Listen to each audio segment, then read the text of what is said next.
You're listening to The Morning Takeover with Wisdom's Daughter and James Mack on 92.7 WKRA FM, your station for information and inspiration. Breaking news, current events, and trending stories on The Morning Takeover at 9. Well, hello and good morning, everyone. This is The Morning Takeover. I am Wisdom's Daughter. I'm here with none other than James Mack in the building, and we have got to talk about that disaster. That presidential debate on last night, Joe Biden versus Donald Trump. We're going to be giving you takeaways from the first presidential debate and asking the question, based upon what we saw, should America be worried? James, are you with us? I am with you. Good morning, Wisdom. How are you? Doing wonderful. It was a late Yeah. night, and we have a whole lot to talk about this debate. There were some surprises and there were some things that I wasn't surprised about. But yeah, we got to talk about it. Yeah. Got to talk about Okay. it. Got to. And today, we're going to, as a programming note, this is a special after debate special report from our own correspondent, Wisdom's Daughter, who was down there in the action, and she was present for everything. And I know that this report is going to be a wonderful one. Before we go further, I'd like to give the area weather. Of course, you all know that the temperatures have climbed a little bit from yesterday, and it's going to be rather warm again. So prepare yourself to hydrate and to do all those things that we have directed you to do to keep yourself safe during this weather. The summer is still here. We got a break in the mid south. But today, we're going to look at increasing temperatures in the mid 90s today. And we're going to be experiencing dry weather, less humidity. Be very careful with the heat. There are no heat warnings at this time. But we're looking at in Oxford, we're looking at 78. It is 74 in Olive Branch, and it's 79 in the Memphis general area of Memphis and Shelby County. We're going to be looking at a high today of 95 degrees. Please, folks, be safe.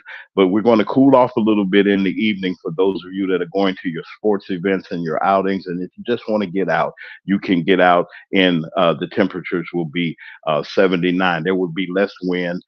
There's no chances of rain. Our next chance of rain will be on tomorrow.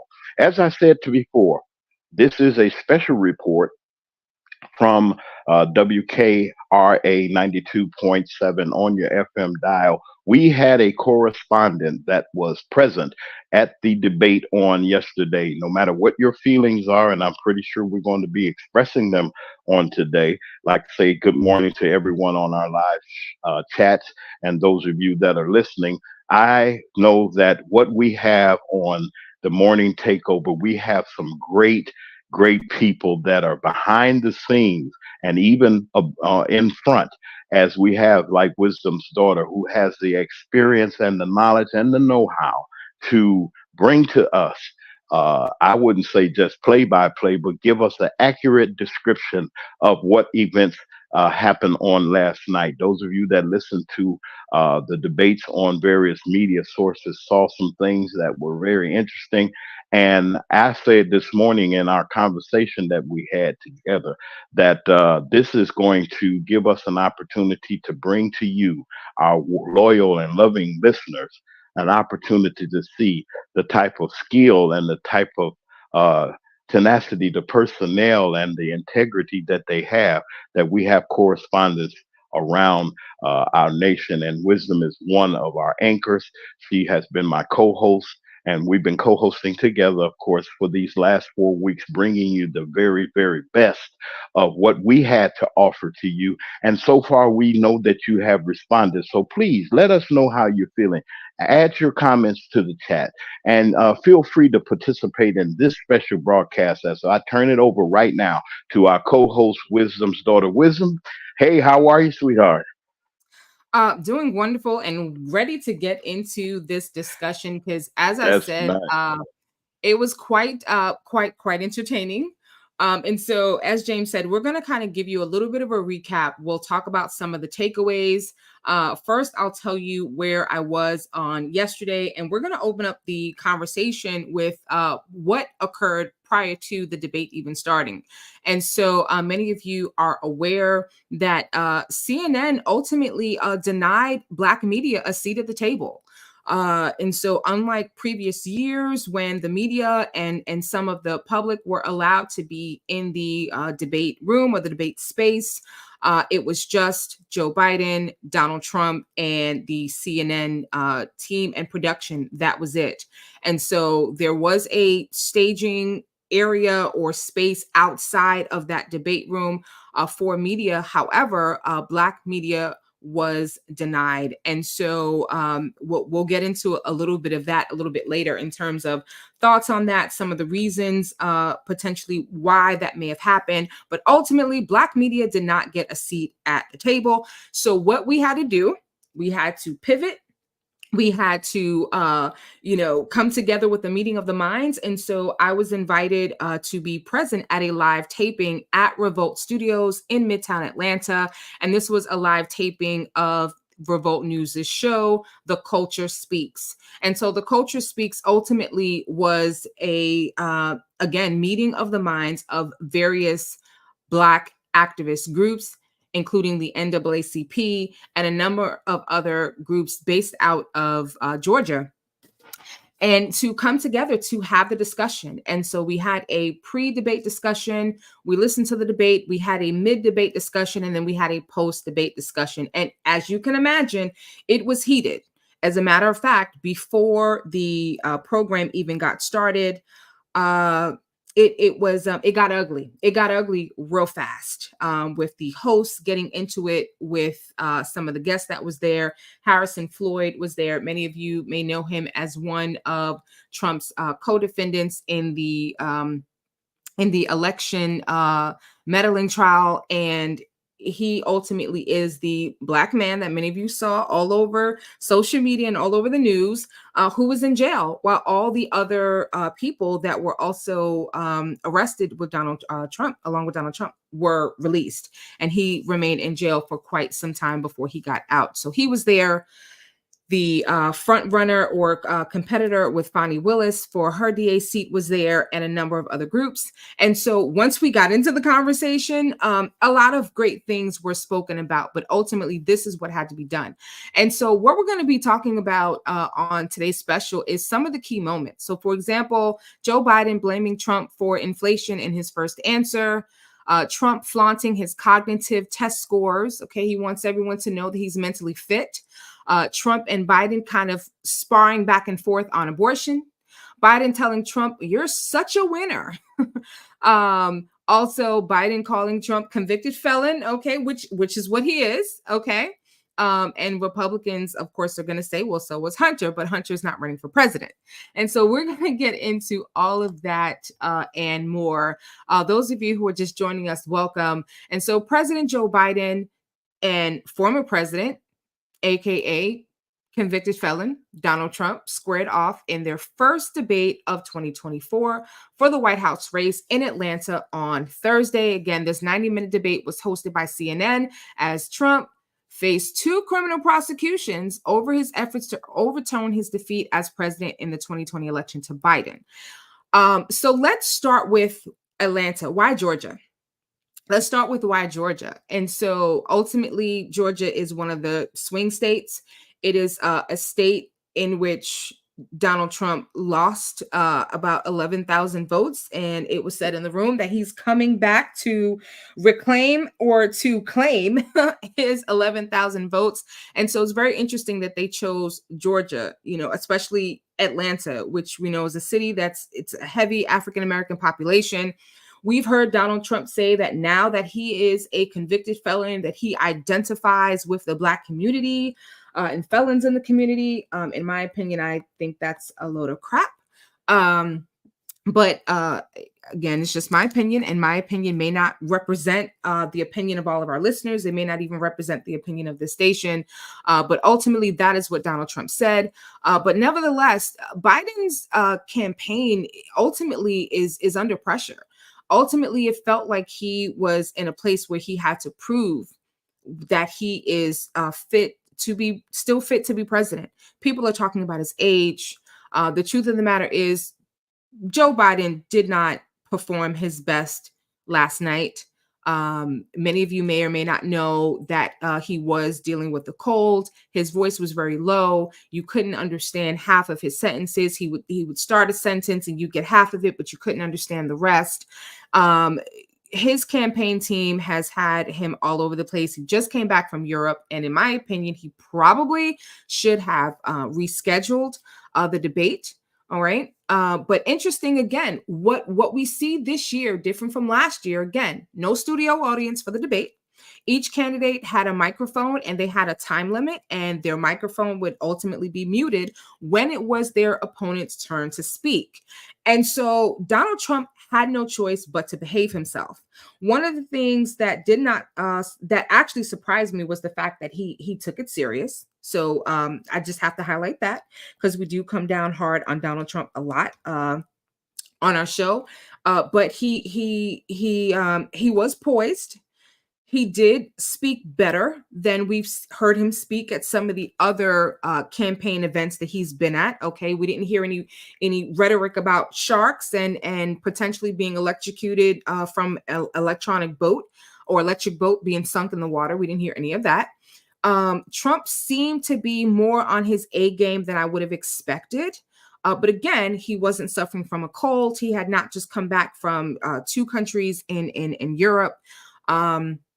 And so, there was a stark contrast where I think Donald Trump may have appeared to have been in a better situation. There are some saying that Trump won the debate, but let's be clear. Donald Trump spewed lie after lie after lie. The man speaks in absolutes. He started out by talking about reproductive rights, and the question was posed to him about how he feels about abortion rights and how he feels about reproductive rights, and it going to the state. Donald Trump's reply, everybody wanted it to go to the state. And that's a lot of what we saw last night. Everybody, everything, always, most. He speaks very much in absolutes. He also evaded a lot of the questions. And one of the questions that I asked at the event last night, I came to the microphone and the question was, what are your expectations? And what I said is that I looked at the presidential debate as a job interview. It's a job interview for the presidential seat. And I'm looking for professionalism. I'm looking for knowledge, skills, and abilities. I'm looking for the best qualified candidate, not the perfect candidate, but the best qualified candidate. I'm expecting you to know the job and know how to do the job, or to at least demonstrate your competence in the job. What I would not want to see is evading answering questions. And we saw a lot of that from Donald Trump. So honestly, if this really was a job interview and someone wasn't answering my questions, big red flag. I probably would have passed on that candidate. And again, and Biden said it, Donald Trump is a convicted felon. So again, it was a battle. It almost felt like a rematch. It almost felt like Trump was coming back for a rematch. And interestingly enough, I remember prior to the debate, you sending me a link to a YouTube video proposing that Donald Trump may not show up. Well, he showed up. He showed up with his lies. He showed up with his absolutes, and he showed up with his deflecting of the real issues. And I think one of the reasons why we did not get clear answers from Donald Trump last night is because, number one, he doesn't really know what to say. Number two, Donald Trump is a narcissist. I think the biggest failure of the debate last night is that both candidates made it about them instead of making it about us, America, the people. We did not get to hear ultimately what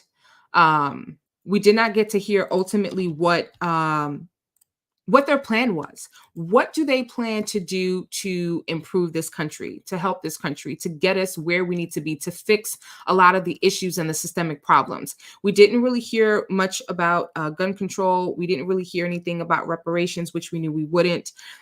We did hear quite a bit about, immigration. But what I saw, James, and to our listeners, is Donald Trump trying to show everyone how good of a president he was before. What I saw was Biden having to respond to a lot of the what I would call lies and misrepresentations coming out of Donald Trump's mouth, and having to kind of respond to it to almost defend his ability to serve as our next president. And so a lot of that going back and forth, a lot of Donald Trump making it about him and I did this and I did that. And so we don't, in my opinion, we don't care about yesteryear. We want to know, what is your plan going forward? And again, we didn't get that. We did not get that. Um, so I don't think either candidate did very well. Some of the things, and I'll get into this after our break, but some of the things that we'll be talking about in the show again is what, because again the debate was held in Georgia. It was held not just in Georgia but in Atlanta. What is the Black community saying? What are we hearing from our young people? One of the things that I learned on last night is that over 41 million young people are going to be voting in this election, and many of them for the first time. And I don't believe that they were given a whole lot to go off on last night. I don't think they were given a lot to be passionate about. If I was 18 and I was voting for the first time, I think I would have been quite disappointed with what I heard, and with what I saw. And so I don't think it was a good night for either candidate. I would not necessarily call it a failure, but again, I was expecting a little bit more from Joe Biden. I think he was nervous. I think he got sucked into Donald Trump's foolishness, and again, feeling like he needed to defend himself. However, what we were able to understand from what he said, and again, he was speaking very low because he had a cold. His campaign team wore him out with his preparations and his mock debates. What I would say is that I think his responses to Donald Trump's lies ultimately were great. I just wish we could have heard him a little bit better. I did not see a strong Biden last night. He looked frail. He looked a little bit weak. And again, not because he's too old to be the next president, primarily because he was sick. And as I said, I do believe that his campaign team should have should have rescheduled. And so for me, it was a disappointment. But there were some great moments. For example, when Biden replies, "It's hard to debate a liar," and that's absolutely true. Um, Biden is struggling with a sore throat, but he still was able to come back with a couple of things, and I commend him for calling Donald Trump out. Um, Donald Trump brags about his performance on cognitive tests and his recent success on the golf course. He says, "I took two cognitive tests. I aced them, both of them." He said, "I'm in very good health. I just won two club championships." James, what does that have to do with the upcoming election? What does that have to do with the future of this country and their job as president? Tell me your thoughts with the "I took two cognitive tests. I aced them. I'm in very good health. I just won two club championships." What were your initial reaction, James, to the debate and to what you saw?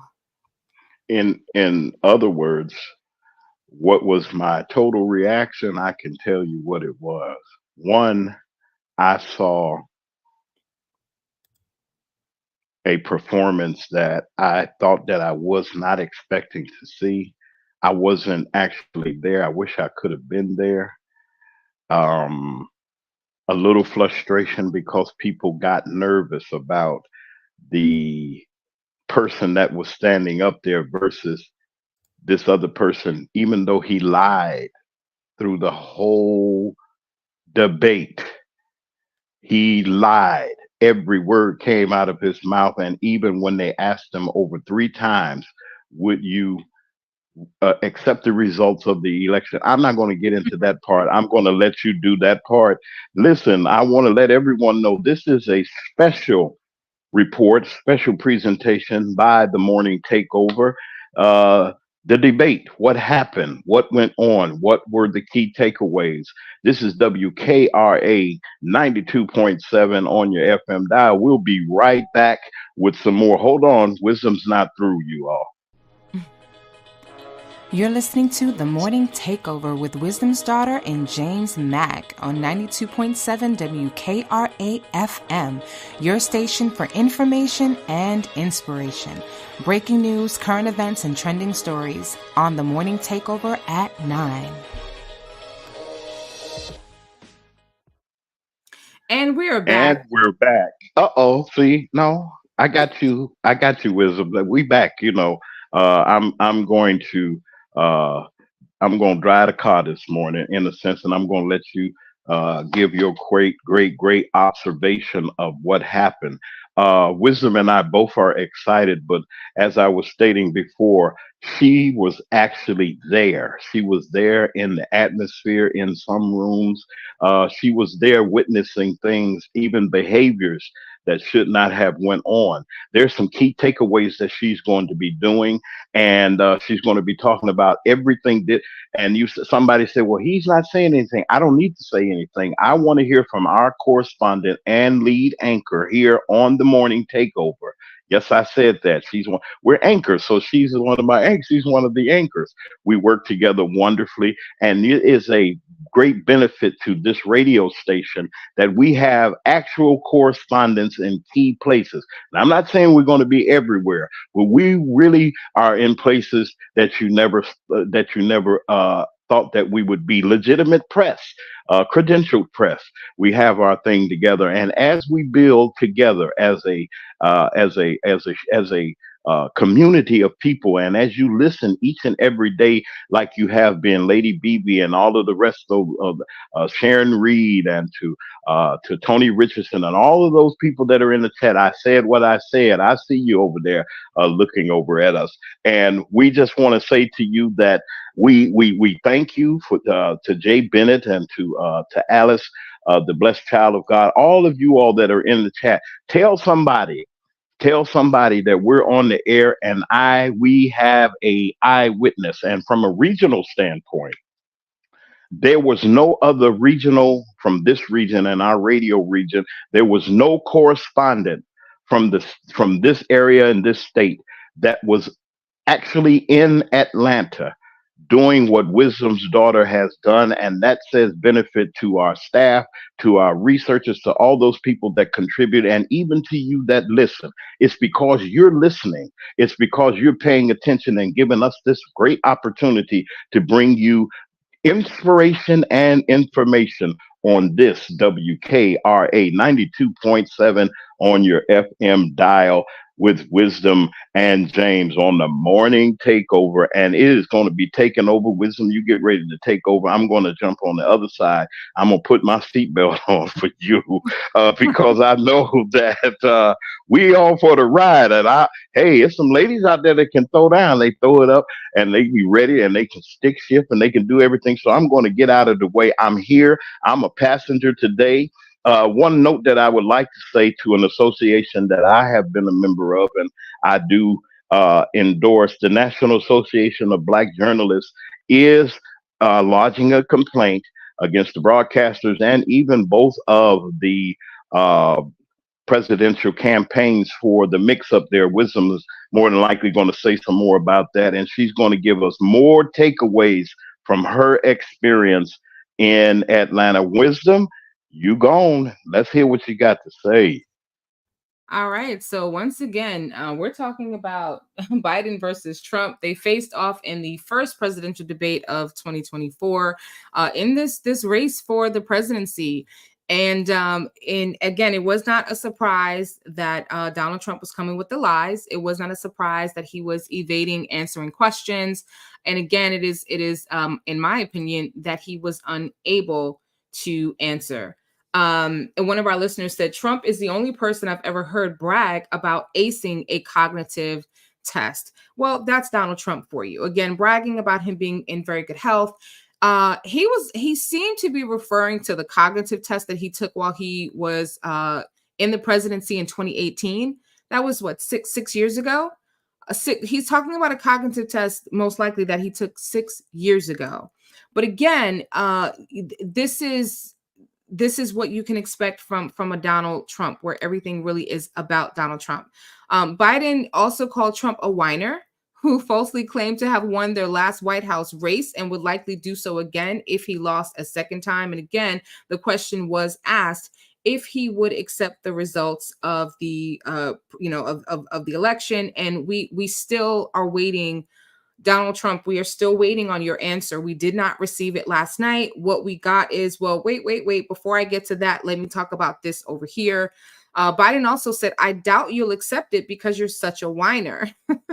And again, this is after Trump said that he would accept the outcome of November's election if the results were legal and fair. Well, the results are legal. They are fair. There may have been some issues with the last election, but the truth of the matter is, I don't think anyone believes for a second that if Donald Trump does not win, he's going to accept it. Donald Trump is a sore loser. Okay, I would add that to Biden's statement. Biden also said, and this is true, that Donald Trump can't stand losing. This is it almost appears like this is a game for him. Biden also said that Trump has the morals of an alley cat. And I agree with that. Another listener said a frail, sick president is better than a convicted felon and a rapist. Absolutely. I think, again, think about the number of jobs that convicted felons cannot occupy, but we are potentially going to be voting one in as our president. What does this country come to? Just want to remind you of the ages. So Joe Biden is 81 years old. Donald Trump is 78. They're not that their age is not that different. But ultimately, Biden he talked about that he was accused of being too young for the first half of his political career before touting his efforts to bring foreign investment to the United States and so forth. And that's when Donald Trump begins boasting about acing his cognitive test because of what Biden said. So here's the thing. Biden has been doing this for 52 some odd years. He is a pro at politics. Donald Trump has just come into this. And I was having a conversation with a content creator that was in the room, Dana J. And one of the things that I said is that, when I look at what I do for a living, I work in a specialty area. And the job and the work that I do is not something that any Joe Blow off the street can come in and do. I make it look easy, but it's not something you can just come off the street and do. And so many of you may be aware of the series of water main breaks that Atlanta experienced just a few weeks ago. And it was a huge response. And this is not something that someone can just come in off the street and say, hey, I'm going to do this. But that's ultimately what Donald Trump did. Donald Trump hadn't worked in politics before. He was coming into this role. There are people who were in that room many of whom who kind of said that Donald Trump should not have been president in the first place, right? He wasn't really qualified. Maybe he could have been an advisor. Okay, maybe he could have been like chief of staff or something like that. But not qualified. A listener said Trump should be used to losing. Just about everything he has touched has failed. USFL, Trump University, his casinos, et cetera, et cetera. And if something happens to Joe Biden, well, we will make history with the VP. And that's another thing that is commendable to Joe Biden. Joe Biden elected or chose and ultimately brought us into another piece of history with the first Black female vice president. And if something were to happen to Joe Biden, obviously she would become the president. And so, which we know that there are many on the other side who don't necessarily agree with that. Biden also accused Trump of having relations with adult entertainment star while his wife was pregnant. That was also a moment where Biden was kind of standing up and saying, "Hey, listen, again, is if we're looking at this as a job interview, is this the reputation of the kind of person that you want in office? Just think about it." My question is, and those of you can comment in the chat, uh, why does Donald Trump get a pass? Right? Why does Donald Trump get a pass? And what do I mean? I mean, I can't think of anyone else who could do what Donald Trump has done and still be able to run for president. He's a convicted felon. He's still facing potential indictments on the interference with the election. He still has a number of other cases coming forth in the state of Georgia, also in New York and other states. We know that he lies. Donald Trump has been fact checked a number of times, and he is not he's not forthcoming. He makes things up. He makes up statistics, and he inflates. I'll say that, to be fair, I'll say that he embellishes a lot to the point of a lie. He makes everything bigger than life. Everybody thought I did a great job. Everybody said I was the best president. Biden was the worst president. This is what Donald Trump does. This is how he expresses himself. Again, as I said, if we're just comparing apples to apples, when we look at performance-wise, Donald Trump looked and appeared like he may have won that debate, but in my opinion, it was a failure on both parts, because they just didn't get to the issues at hand. Trump is where he is because people value those with money over morals, coming from another one of our listeners. And another listener, the same listener, said, nobody's first government job should be U.S. president. And I agree with that. That's something to talk about. His first government job was as a U.S. president. Isn't there a process? Don't we typically, you come into the Senate, you may be a senator. Typically, we see people working as a senator, and then maybe you become vice president, and then maybe you become president, or maybe you go from being a senator to be Speaker of the House to being president, or just senator to president. But Donald Trump skipped all that, and that's why he struggles a lot, because he really does not have a good handle of foreign policy, of government, of the Constitution itself. He doesn't have a law background, a law degree, any of those things. So quite interesting. So here's some other things that Trump claimed. He claimed that the environment fared the best under his administration. He says, I had the best environmental numbers ever, and my top environmental people gave me that statistic before I walked on the stage. Actually, well, I don't know what statistic they gave him, because statistics are about numbers. And to say that I had the best environmental, what were the numbers? You'll never get an answer from Donald Trump. You won't get an answer. He didn't really answer, again, any of the questions. Some of the things that he tried to imply is how well he did and how poorly Biden performed when he came into the presidency. But look at what Joe Biden inherited. Joe Biden came into office as president in the midst of the pandemic, or when we're just coming down from the pandemic, and he inherited, just like former President Barack Obama, he inherited a mess. Donald Trump mishandled the pandemic to the point where over 1 million people lost their lives. Let's just talk about that. Donald Trump gave away the national stockpile. He emptied it out and gave it away to China. So when the pandemic hit here, we didn't have what we needed. We didn't have the ventilators. We didn't have the PPE.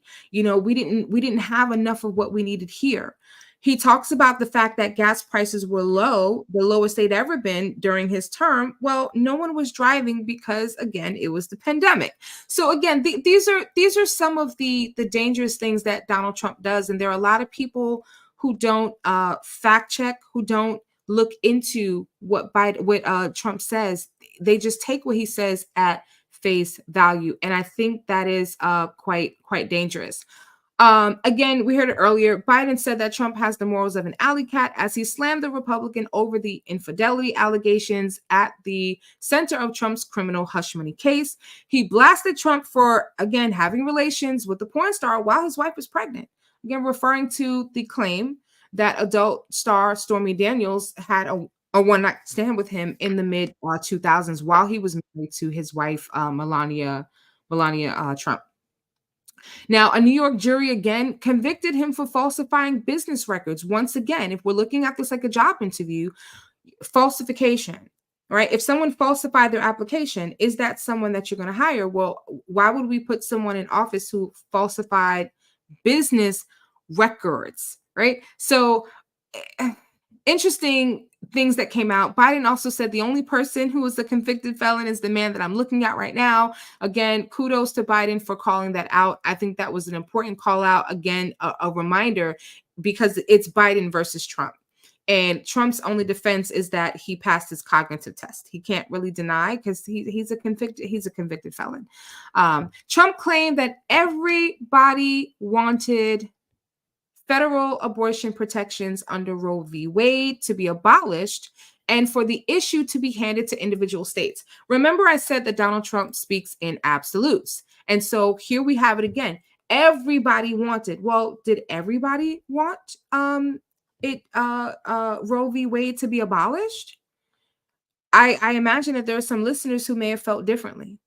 So it's really difficult to say everybody. Who is everybody? Where are those numbers coming from? Referring to a quote from former Virginia Governor Ralph Northam, Trump suggested that Biden supported allowing abortions up until the moment of birth. And of course, Biden denied the claim. He said he supported the precedent of Roe, which was in effect in the U.S. for nearly half a century. Trump's leave it to the states position is like saying you're going to turn civil rights back to the states. This is what Biden said. Just think about that for a second.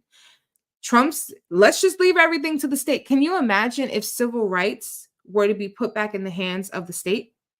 Now, Biden did struggle. He fumbled and bumbled over some words. He appeared to lose his train of thought at times. And he stumbled early in the debate. However, he did kind of get himself together towards the end. He got into trouble when he spoke about strengthening U.S. healthcare system, though. He said making sure that we're able to make every single solitary person eligible for what I've been able to do with the COVID, with dealing with everything we had to do with, look, and then he kind of trailed off and didn't finish his sentence. He says, look, if we finally beat Medicare, and then the moderator kind of cut him off. He needed a little bit of time. And then Donald Trump comes back with, I don't know what he just said. So Donald Trump was kind of clowning him just a little bit. Trump's Truth Social account quickly posted a video clip of Biden's garbled answer. Wow, what is he saying was the post that was captioned. Trump also says that he left Biden with an unbelievable situation in 2021. Well, I agree with that statement, although that's not how Donald Trump meant it. Donald Trump meant that he left the country in the best condition that it's ever been in. But we know that Biden inherited a mess. Biden entered office in January 2021 in the throes of the pandemic, when thousands of people were dying from COVID. Americans' daily lives were massively disrupted by the national lockdown, which also created massive economic disruption that have loomed heavily on the Biden administration. And so Trump ultimately says, I gave him an unbelievable situation with all the therapeutics and all of the things that we came up with. Once again, listen to how Donald Trump speaks. Everybody, always. He speaks in absolutes. Nothing is ever absolute. It is Donald Trump's belief, and he says it himself, we gave him, meaning Biden, something great. Remember, more people died under his administration, even though we had it largely fixed. Well, again, that was a blatant lie. I don't believe 1 million people died when they didn't have to die during the pandemic. Remember, we're also talking about the man who told people that the answer to the pandemic was to drink bleach. Just throwing that out there. One of our listeners said also he refuted calling the military suckers and losers, but turned around and said he fired the general who called him out. Another listener said, I am a Biden supporter. Biden's health concerned me. In California, the Tom Brady effect was noticed. Americans may be concerned about VP Harris becoming president. I'm concerned about votes. Absolutely. And so, again, these are just some of the highlights of what we saw in the debate. In just a few moments, I'm going to pivot to, again, what are the people boots on the ground saying? What are we ultimately concerned about? And those of you who are watching us via YouTube, we want you to put your thoughts, your comments in the chat. What is important to you? If you could have been in the debate room, if you could have come to a microphone and express your opinion about what is important to you, that's what we want to know about. Okay, so the first question of the night was about economy. It went to Biden. Asked about high inflation, Biden blamed Trump for botching the government's response to the pandemic and leaving him a badly damaged economy. That is true. Some people don't disagree with that. They feel like his first answer was to point the finger at the other guy. But it's true. Biden said his administration had to try to put things back together. I don't know if you've ever seen the show Hoarders Buried Alive, where they come into someone's home and they can't even get through the front door. It's just stuff piled to the ceiling everywhere. Where do you start? Where do you start when things are such a mess? This is what Biden had to deal with. And I think there are some unfair call outs against Biden in regards to what he was able to accomplish in the 4 years that he was president. I talked a lot about the loan forgiveness. I mentioned it the other day about having nearly $170,000 worth of debt forgiven. Think about the debt that you have. Just think about your debt, whatever your debt is, whether you have a car loan, credit cards, think about your credit. Imagine if you could have your credit card debt wiped out tomorrow. Right? Imagine if you could have any outstanding loans that you have just completely wiped out. So when people say, well, Biden didn't really do much, Donald Trump gave stimulus checks. Okay.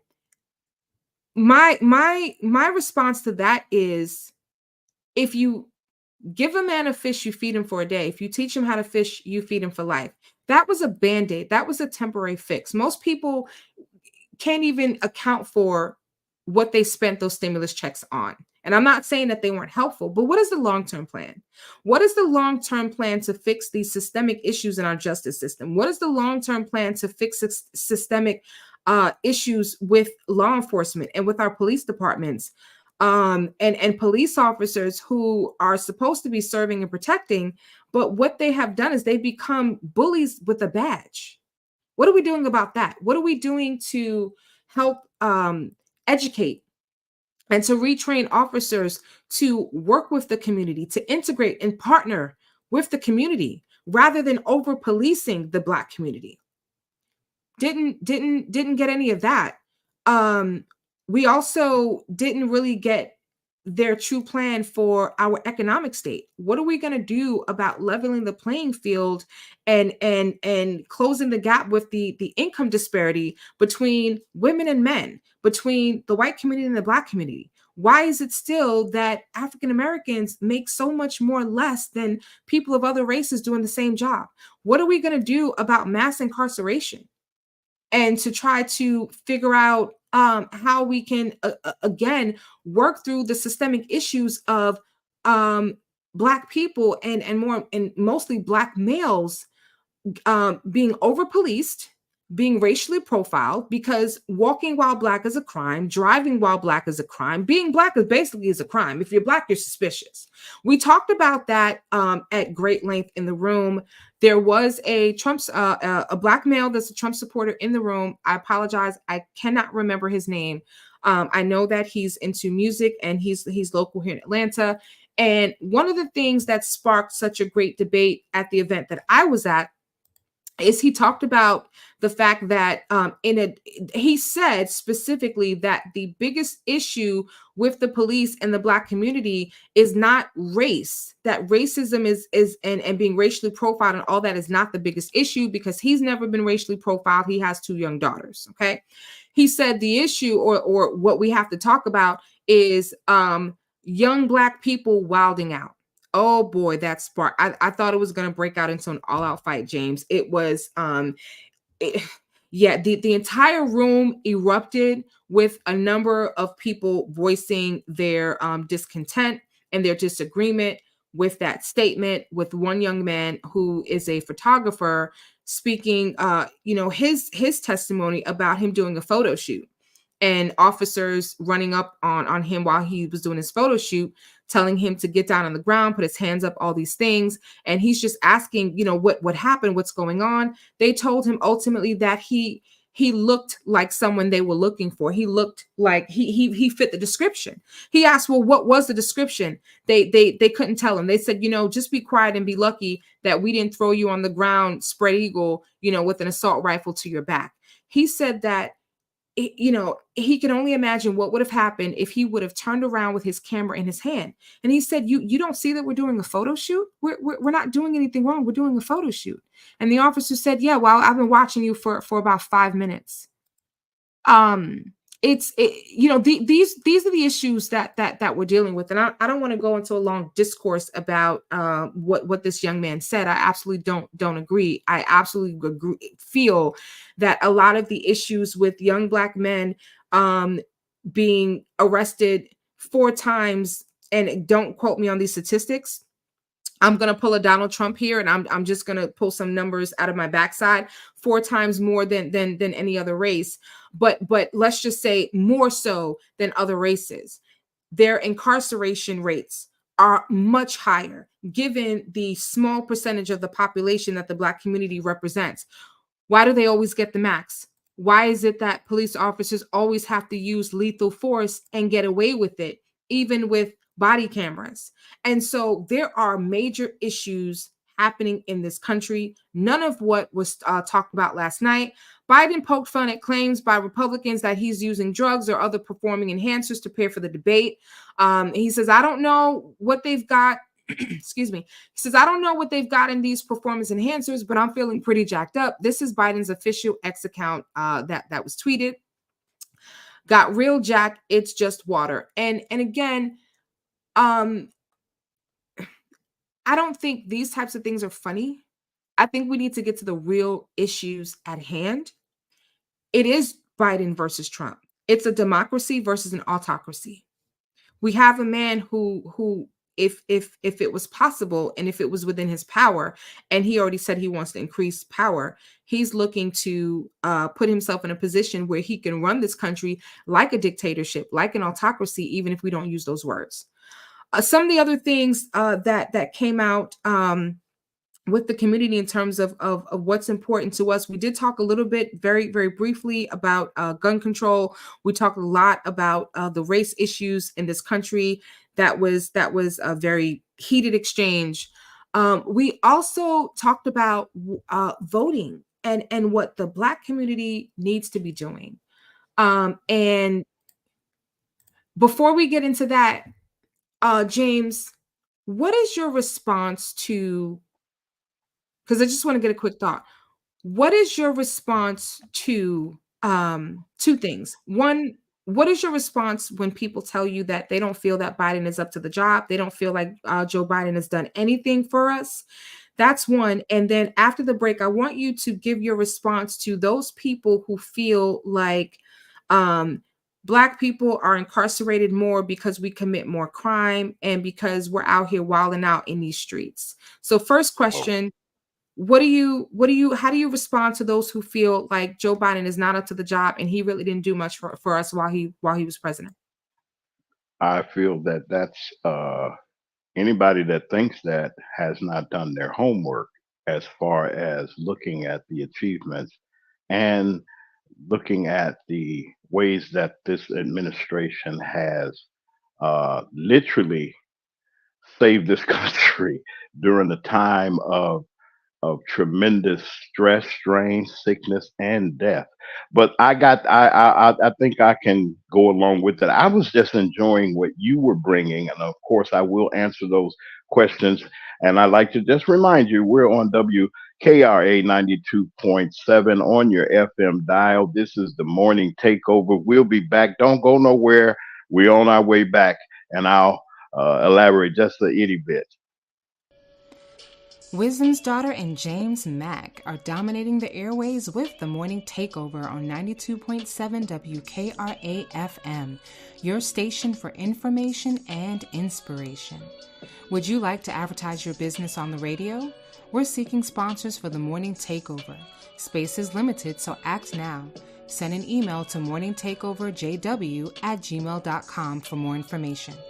You're listening to The Morning Takeover with Wisdom's daughter and James Mack on 92.7 WKRA FM, your station for information and inspiration.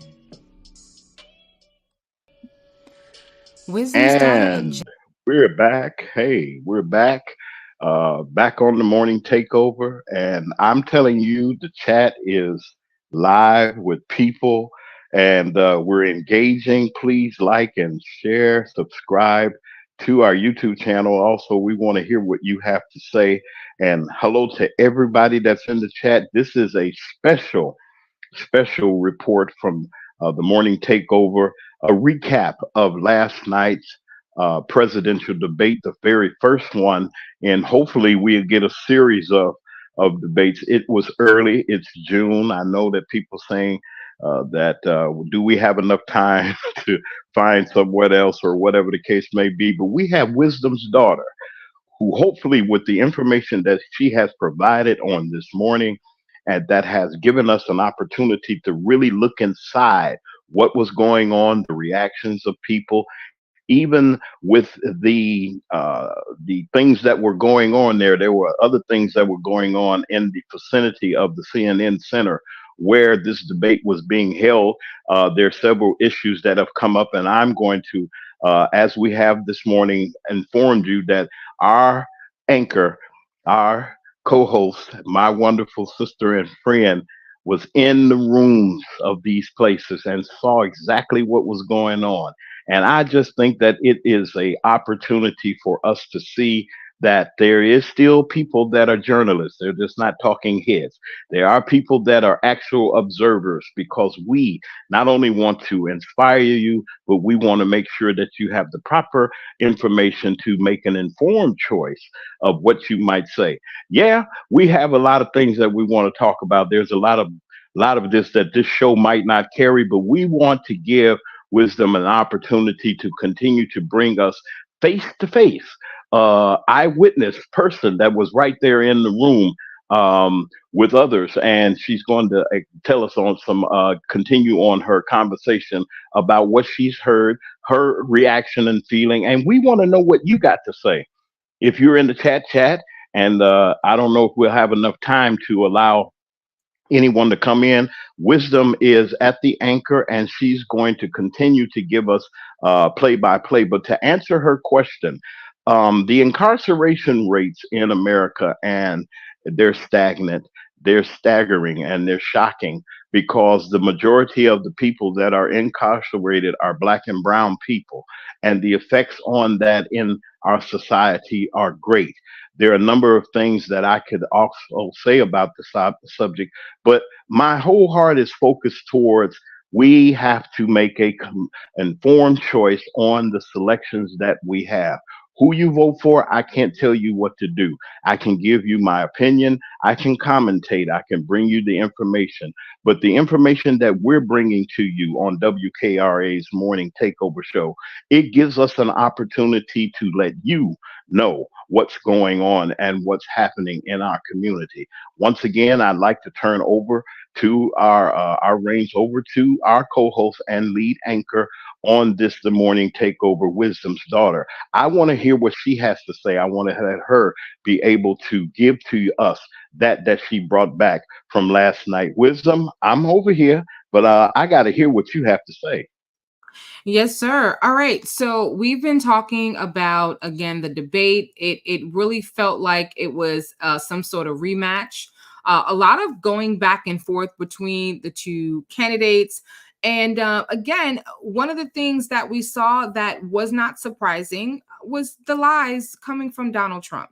One of the things that he misrepresented is in regards to the environment. He said, I have the best environmental numbers ever, and my top environmental people gave me that statistic just before I walked on stage. Well, the average US energy related carbon emissions were in fact higher during the first 3 years of Trump's administration, during that of Biden's, according to April data from the independent US Energy Information Administration. So the numbers that his environmental people, whoever they were, because he said his top environmental people gave him that statistic just before he walked on stage. Oh, really, Donald Trump? Where were your environmental people when it was just you and Biden and CNN's production team and Jake Tapper and his co-host in the room? So he actually, there's a lie within a lie. Anyway, here are the stats. For those of you who are numbers people like me, I want to know the numbers. I don't want to hear always. I don't want to hear all the time. Everybody, I want to hear numbers. So from 2017 to 2019, when Trump was in office, the US emitted an average of 5.2 billion metric tons of energy related CO2 emissions versus an average of 4.9 billion metric tons from 2021 to 2023 when Biden was in office. So while those numbers are not, it's not a huge disparity. We're talking about, we're talking about what, a quarter, 3/4 of a million difference. But the fact of the matter is, Trump did not have the best environmental numbers ever. He blatantly, flat out lied. And this is the challenge that we have with someone like a Donald Trump. Would you want a liar in office? How can you trust somebody like that? So we've been kind of talking about the debate within the debate. Okay, so those of you who are just joining us, I was at Revolt Studios last night for the live taping of a show called The Culture Speaks. There were a number of Black activists in the room, including the NAACP and a number of other local Black organizations. And here are some of the takeaways and some of the things that I learned last night. Number one, we often tell people you need to vote, and that is great. That is the absolute truth. We definitely, especially as a Black community, everyone needs to vote. However, one of the things that was highlighted is that we need to educate ourselves, our young people, our communities, our churches on the various areas of government. There are a lot of issues that were brought to the table in our debate, within the debate, that are not presidential issues necessarily. These are issues for your local government, your councilman. These are issues potentially for the state, and not necessarily things that are in the president's power to do. Donald Trump may not understand this, but the president doesn't have absolute power. I don't think Donald Trump got the memo. The president does not have absolute power. He just doesn't. Okay. And so we realized that we need to understand. We talked about issues like education, because that was also something that was not discussed during the actual debate. And so one of the things we talked about that was important to the community is this idea of choice schools, the idea of parents being able to have a choice where they send their children to school. Not having that choice can potentially mean our Black children being forced and locked into having to go to poor performing schools because we don't have a choice to send them anywhere else. And so these are some of the things that came out. That was a heated debate with some people feeling like, well, for example, one gentleman mentioned that in his state, the state has taken over education, and for the last 19 years with this choice program. And ultimately what has happened is that the schools are performing poorly and have been for a very, very long time. Well, it was the consensus of the room that we need to look at those leaders. We need to look at people in the local community, these councilmen and other people who are in leadership positions. who maybe need to be pulled out of those positions if they're not up to the task. Some other things that were talked about, again, as I said, educating us on how important it is, not just for the primary election, but for the local elections. We don't get as many people to come out for the local elections when you're electing the people that are making the decisions for your community. That we need to educate people so they know what exactly am I voting for. It was a mixed bag in terms of representation. There were a surprising number of nonpartisan people uh, on the panel and in the audience. Heavily Democrat, not surprising, and of course there were some Republicans in the room. Unfortunately, we did not get to hear as much from the Trumpers and the Republicans that were in the room, although it was stated by the host. Who goes by the name of Teslin, it was stated that she wanted to hear the viewpoints of all sides, but there was some unfairness going on with favoritism more towards the Democrat side. So there was a missed opportunity there. But one of the things that I got out of it is that there are a number of Black organizations, not just in the state of Georgia, but in cities across this country, but they're working in silos.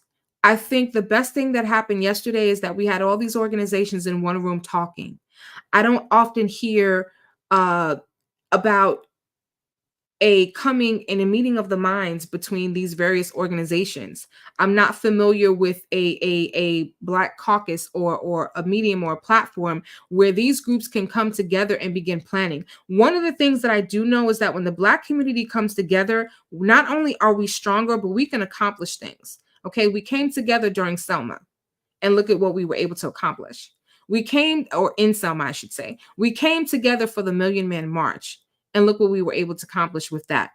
Another thing that was stated is that those that are active in the community, those that are knocking on doors, those that are pulling people to the polls, those who are doing those things, there was one young lady in the room who said, but we need more support. We need more people to stand up. And I don't disagree with that. But one of the things that I heard, and it was a very interesting concept, is the fact that as Black leaders, we have to be willing to stand alone. We have to be willing to walk up that hill alone and say, you know what, if nobody follows me, then guess what? It's me. I'm here. Dr. Martin Luther King, he inspired people. The game is called Follow the Leader. He inspired people to follow him. He incited people to follow him in the cause. But whether he had 1,000 people behind him, 10,000, just 10 or just one behind him, he was going to go forth. And if we're waiting for everyone else to come together, nothing is going to be accomplished. Very interesting thoughts that were coming across. Again, for those of you who would like to watch that show, it's Revolt Studios. You can find it on YouTube. That was recorded on last night. I think it's important for us to encourage our young people. 41 million votes, that's a lot. And to guide them in educating themselves. Another thing that came forward that I think was really awesome is that we as the Black community need to start making demands. We have to understand the power of our vote. Donald Trump said it. The Black, and he may not have worded it this way, but ultimately he said, the Black vote is powerful. It's important. They were in Georgia and in Atlanta, of all places, for a reason, because they're recognizing that, you know what, even 1% can make the difference. And I think that as the Black community, we need to start making demands. If you want our vote, this is what we want. We need to start coming to the table and expressing what it is that we want. And for those of you, again, who are tuning in on YouTube, I'm going to challenge you to put it in the chat. What is it that you want? We need to because other communities do it. Again, I grew up in Manhattan, Lower East Side of Manhattan, in a predominantly Jewish community. And the Jewish community, they speak up. This is what we want. If you want our vote, this is what we have to have. And if we don't get it, you're not going to get our vote. I think we need to understand that we have more power than we think we have. But we're not leveraging that power. And we're not teaching these young people how to leverage that power. what we're looking at is, and what we often talk about is choosing the lesser of two evils. Joe Biden is not perfect. Donald Trump, we know, is not perfect. We know that. Um, and I think what I hear from a lot of the young people is that they are tired of having to choose the lesser of two evils. I think the overall consensus in the room is that and again, this is not necessarily my opinion, but the consensus of the room is that most people are not necessarily completely happy with either candidate, especially after last night's performance. We want to see more. We want to hear more. We want to know what your plan is for long-term strength. Donald Trump's slogan is "Make America Great Again." How about we just focus on making America great? I don't know about the again part, okay? Because I don't know at what point does he feel that America was ever really that great. I don't think we have come to that finish line just yet. But it's important for us to select the candidate that we really hear. Now, we know how this goes. Sometimes they just tell us what we want to hear so that we vote for them, and then they get into office and they don't necessarily do a whole lot. But again, Biden has made, I believe, more of an effort than Donald Trump, again, pushing for the loan forgiveness. Even when it was shot down by the Republicans, he continued to fight. Okay.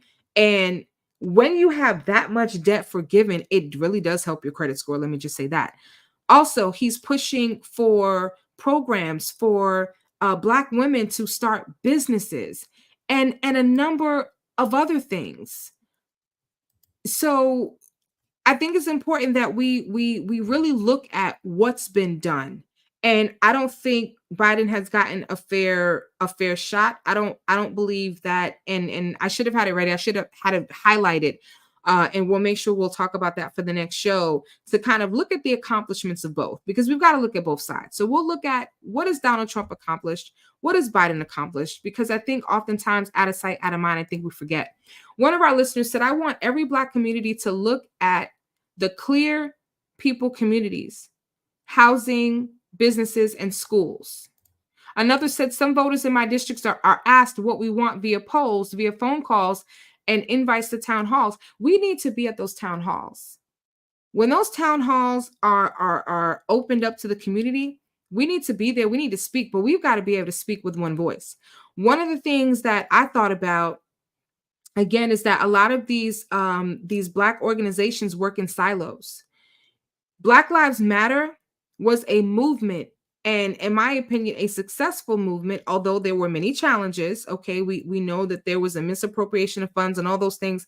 I'm not talking about that. I'm talking about the movement itself and how when we all came together with one purpose of standing up with one voice and saying, in Black Lives Matter, we're ultimately saying our lives matter too, right? It wasn't to say that other lives don't matter, but other lives are not being constantly brutalized, where other lives are not constantly being taken. When is the last time you saw video police footage of a white man or an Asian man or a Jewish man or a Latino man who is literally unalived on camera because they were tased to death, or someone cut off their ability to breathe, put their foot on their neck until they ultimately asphyxiated? Okay, put them in the back of a police vehicle and didn't close the door, so they fell out in the middle of the street, and lost their life. You don't see that. What you see is constant police brutality against members of the Black community, and that's why we were standing up and saying Black lives matter, because we're being treated as if Black lives don't matter. My point is, when you have these community organizations come together in solidarity with one voice and one focus, we've got to focus on the issue together. There's no one organization or no one group that can do it. Young Thug's father was also there. Wanted to talk about that.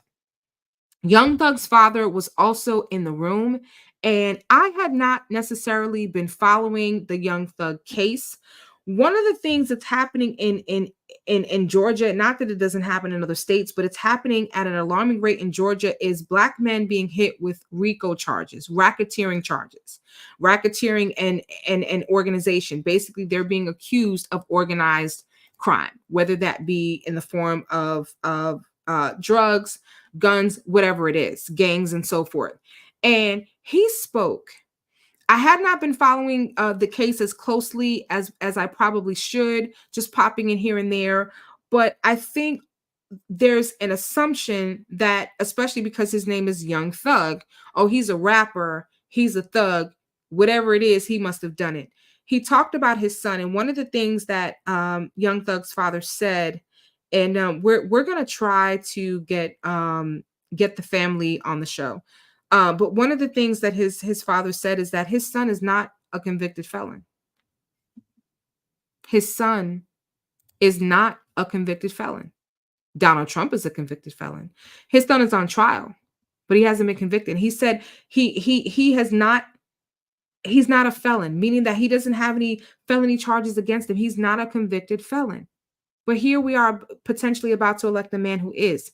He also talked about the fact that they've been attacking the family. They went after another son of his. So another son of his was arrested, and I don't have my notes in front of me, but he was given an exorbitant bond, I believe, like over $150,000 bond with special conditions. It had to be a cash bond, and so he was sharing the fact that these are some of the things that he is dealing with.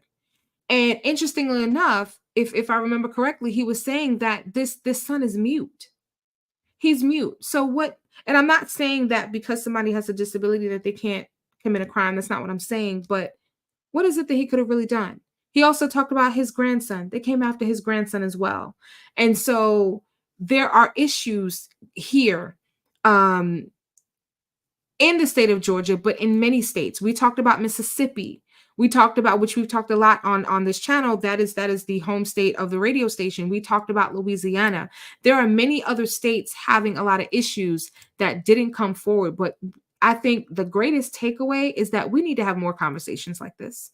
We need to have more of organizations within the Black community coming together. We need to have a national Black conference where we can all come together and talk about what the issues are, what we would like done about it, what are our demands, and to bring them to the forefront, and to come and to speak with these local politicians and say, hey, listen, don't just come during election time and now you want to come to the church and you want to get in the pulpit and you want to speak. Where were you the other 10 months out of the year? We need you here. We need you to step up. And if you can't step up and you can't do the job, then you need to move out the way and get someone in who can do the job, because it's not for everyone. This is not something to stand up and to be a leader. It's not something that everybody is built for. And if you're waiting as an activist, those of you who are activists and involved in your community, you may understand the frustration of constantly having to pull people and rally people together. And one of the things that was stated is that you need to be willing and ready to stand alone.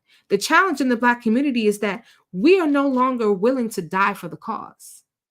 Those days are long behind. The civil rights movement, oh baby, they were willing and ready to die for the cause. We are not giving these young people a cause that they're willing to die for.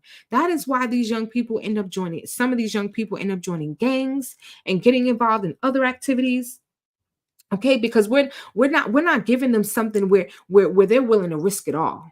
We're not willing to risk it all. We are talking about we, and the question is, well, who is we? Oftentimes we say, well, we the Black people, we need to do this and we need to do that, but people don't know how. They don't know how to get involved. They don't know where to get involved. It's not until you have a George Floyd incident. It's not until you have another young or it doesn't have to be young, just a Black man who dies at the hands of police crying out, I can't breathe, please help me, that we rally together. but we need to be able to rally together even when those things aren't happening. So I want to get to some of the comments because there were a number of things that were said by our listeners that I thought were worth highlighting. So Republicans run up the deficits and run the country in the ground. Then a Democrat has to put the country back on track. Another listener said Donald Trump speaks in absolutes because he's incompetent. He has no political, military, or government experience. The only thing he's fit to lead is a MAGA rally. And I would add to that he's barely fit to do that because his rallies haven't been going so well as of late with people leaving in droves. Another person said they've never had a bad experience with law enforcement, but due to something horrific happening in the family, they had no choice but to engage with some homicide detectives and the district attorney. Another listener said if Trump wins, I don't think he will ever leave office, and the Republicans will assist him with staying in office because they want power.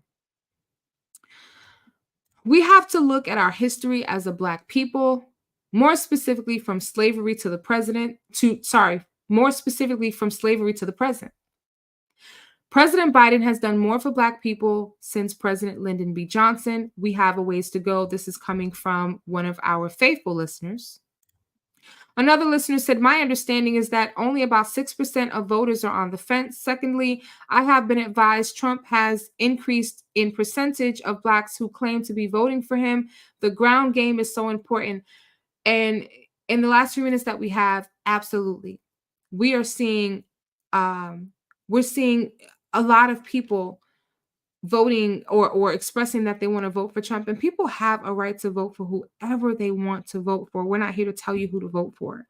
But what we are seeing is that the numbers were almost neck and neck. Another thing that came out of last night that we gave Donald Trump kudos for is strategy. Donald Trump is very, very skilled at strategy. One of the things that he does is he goes into the highways and the byways. He goes into those neighborhoods that other political candidates won't go into. He's very good with the boots on the ground. It was talked about, the host talked about her experience with I believe she said with Ben Carson, and how she took him to Chicago, and it was basically her that organized the Black community hugging him and embracing him, and there were pictures taken of that, and they kind of ran with it to make it seem like there was a lot of support there. And this is what Biden has got to do. The Democrats, if they want to win, they've got to do better with that boots on the ground. Now, Biden did go to the Waffle House after the debate to talk to people, which I think was great.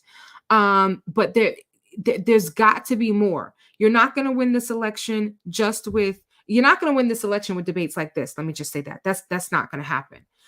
Someone else said Trump has set up lies and talking points, and that's what he spews out, all are lies. The information this program is bringing is important. We need to take it back to our people and get them to the polls. Absolutely. And they need to be educated on why they need to vote and reminded. It's not just enough to vote.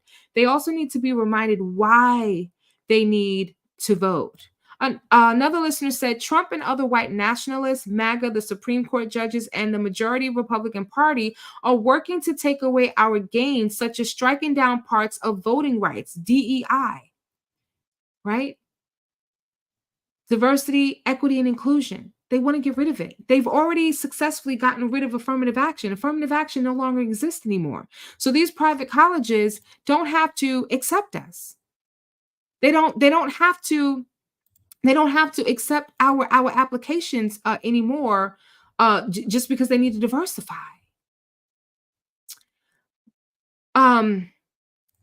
Another listener said, don't forget down ballot candidates. Trump may form the playbook, but state and local officials implement the game plan. Exactly. This is the education that needs to be out there. This is what we need to talk about. Some of Trump's accomplishments and some of his only accomplishments was tax breaks for the wealthiest Americans. Biden did attempt to talk about the tax breaks. He didn't really get to finish.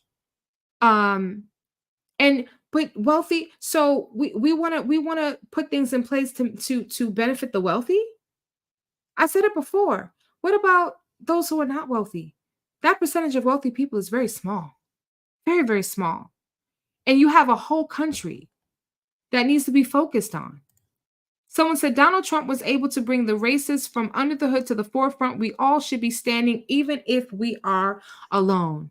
Absolutely. President Biden and VP Kamala Harris gave $167 billion for student loan forgiveness, which helped 5 million people. They gave HBCU $7 billion with plans to allocate $16 billion more.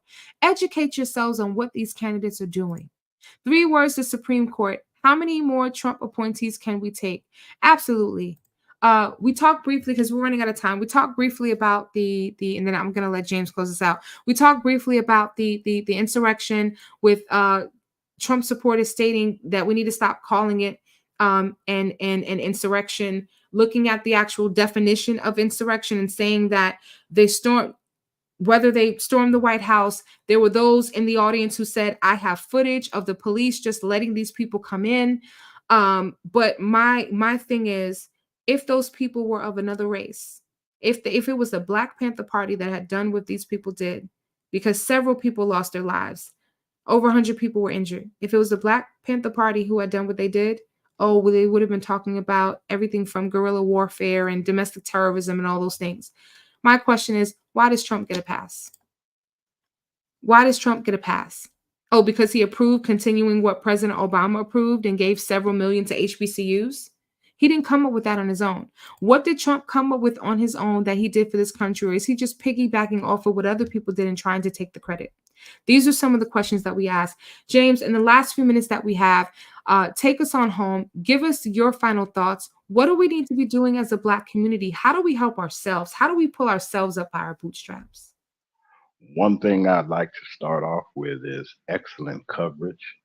Uh, the reporting and the commentary this morning was to give you a eyewitness account of the events that happened on last night. And as passionate as I may feel in certain realms, hearing wisdom this morning and giving her the opportunity to have the floor, as we would say, to give us actually what's been going on and what is happening. It's good that I can take a script and I could take some notes and things, but being actually there, my compliments to her for her representation of WKRA 92.7, our various outlets. I am Wisdom's daughter and your man on the street, James Mack. We appreciate what she brought to the table. And if you were listening to her, she detailed a great note taking, great observation on the things that were happening in that vicinity where the debate was going. We got much more to talk about. We're going to be talking about this for a while. We have to get the message out to you that you have to make an informed choice and not to be able to look at the charade that's been going on or the beauty contest, as they say. Although both of them are almost the same age, no discrimination to anyone, but fact versus fiction, lies versus the truth. We got to bring the truth out, but we have to expose the lies too. And with this coverage that we had on this morning, I am appreciative of that. My commentary, as far as I'm concerned, is as an observer, I must be balanced enough to hear another person's viewpoint and to hear the observation of one that was actually in the room versus anything else. We're family here at the Morning Takeover. We do our very, very best to bring you inspiration and great information on all of the topics that we're talking about. We will inform you. We will keep you up to date. And we love the engagement that you give. This is WKRA 92.7 on your FM dial in stereo. We thank you for listening to us. We thank you for the observations. Say goodbye, Wisdom. We need to hear your voice. Say goodbye to the folks. And Thank you so much we're for going listening. to she was out there doing her thing and messing around out there. They didn't know Wisdom's daughter was in the room. Hey, you never know. We just grateful to you for your observation. We'll be back on Monday with another great morning takeover. I'm James Mack. your man on the street, along with I Am Wisdom's daughter. We're here and we're on the air, and we know that greater things are coming. Keep tuning in. Tell someone about our show. We're interested in knowing what you feel. And also, thank you for giving us an opportunity to commentate and give you our views. James Mack are dominating the airways with the Morning Takeover on 92.7 WKRA FM, your station for information and inspiration. Would you like to advertise your business on the radio? We're seeking sponsors for the Morning Takeover. Space is limited, so act now. Send an email to morningtakeoverjw@gmail.com for more information. You're listening to The Morning Takeover with Wisdom's Daughter and James Mack on 92.7 WKRA FM.